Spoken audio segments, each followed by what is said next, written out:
Chris, welcome to our mini podcast here with PREI and Laboratorio Semilla. How are you? How's it?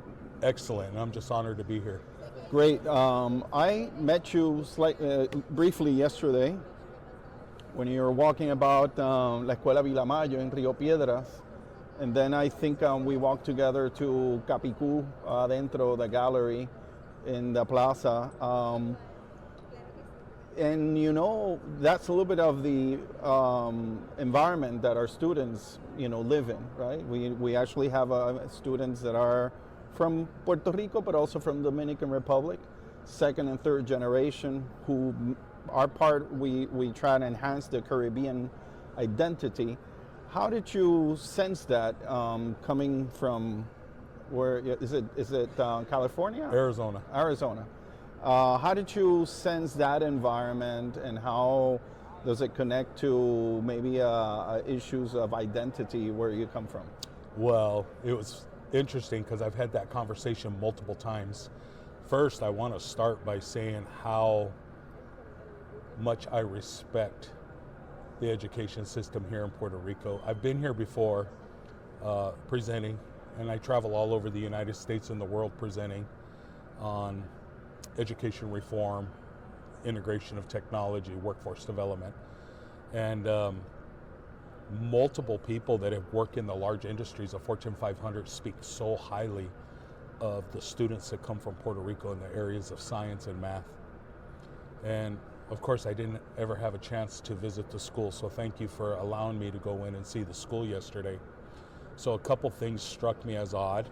One, in the United States, I find even in the schools that look like Beverly Hills, it's never enough. Nobody's ever satisfied. And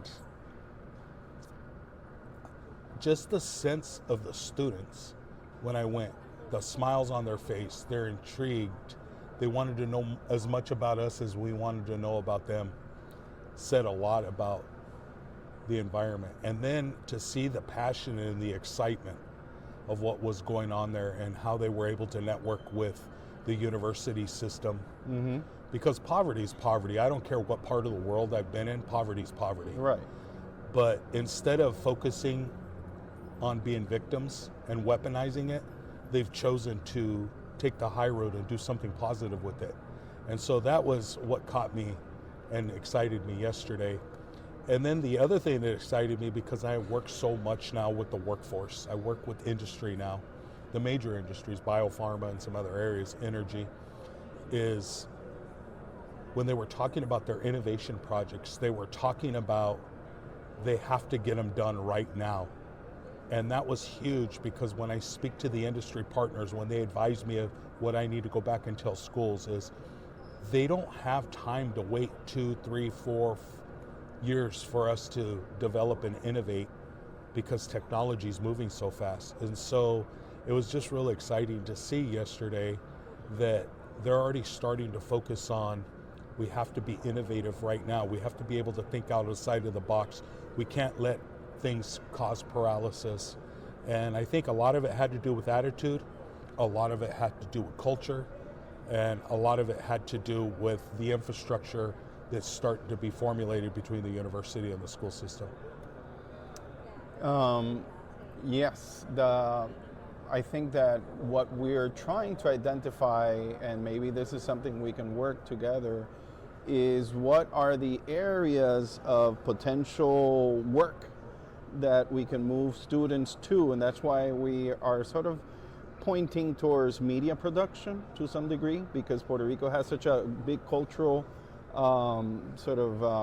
bandwidth, that media production is something that a lot of students, might, be able to identify with, in part because, as I said, because of our music industry, because of our ability to tell stories. And so therefore, this is something that we want to expand upon.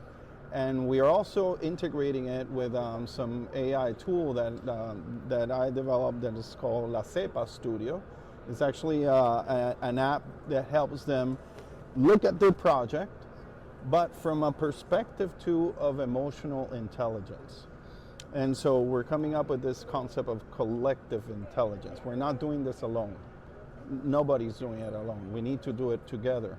So I would be interesting for us to maybe work later and see how we can maybe do a map of like Rio Piedras and know exactly how in 1 or 2 years, right? Not too long, but 1 and 2 years, we can take students and into this sort of media workforce that I think Puerto Rico actually needs, and keeping a very strong sense of identity, critical thinking, ability to not just simply be a media follower, but one that, you know, can identify true culture, you know, before its eyes. So what do you think about that? You know, I'm glad that you said that today, because I know what the big push industry-wise is energy, which definitely Puerto Rico needs to be involved in. Looking at ways to make sure that we overcome some of the energy needs that we have. Absolutely. Both in big cities, but more importantly in island communities and rural communities. Agriculture, Right. You know, a lot of the bigger cities, they're dropping those programs because they just don't have the land or the space anymore, because they're putting up high rises and buildings. And yet people don't realize that if we don't increase our agricultural That's true. capacity, Yep. the world will starve. Yeah. And in fact, you know, when I was here, you mentioned that the island has to import a lot of stuff, and 85%. 85%. And you know, it's interesting, if you look at even the United States, the majority of our goods come from somewhere else, and we don't have the ability to sustain. At any given day, if we upset one of our allies or our partners, we could be in hurt. In fact, yesterday I read that China may stop shipping sulfuric acid, which is what we need to make batteries and you know, make chemicals, or more importantly to filter different kinds of metals so that we can use them. And so people don't realize that, you know, we get most of our products from somewhere else. And so building that sustainability thing, when you were speaking about media, that was big for me too, because I really do believe that Puerto Rico, in fact, I'm not even believing, I've been in meetings where Puerto Rico is going to be center. As much as people would like to disagree, I think that day of isolationism, we're starting to figure out we can't do that anymore. We have to unite again. You know, we're supposed to be the United States of America and United Territories and all that stuff, but we went through this sense of isolationism, and I think people are now starting to realize that we have to unite again. And I think not just as the United States of America, but of the Americas, the hemisphere, you know, there's this big push for us to all reunite so that we can help each other out. And I really do believe that Puerto Rico is going to be at the center of that. And the reality of it is, you know, we have a lot of English speakers, but our brothers and sisters that live, you know, south of the 48, the dominant language is Spanish or Latin. And so I believe that Puerto Rico is going to be a spearhead in our ability to unite again, and using media and all that is going to be significantly important. Well, thank you. I appreciate bringing up the terms of energy and also agriculture. That's something that we are pushing a lot in terms of solar energy, water management, that goes obviously with you know,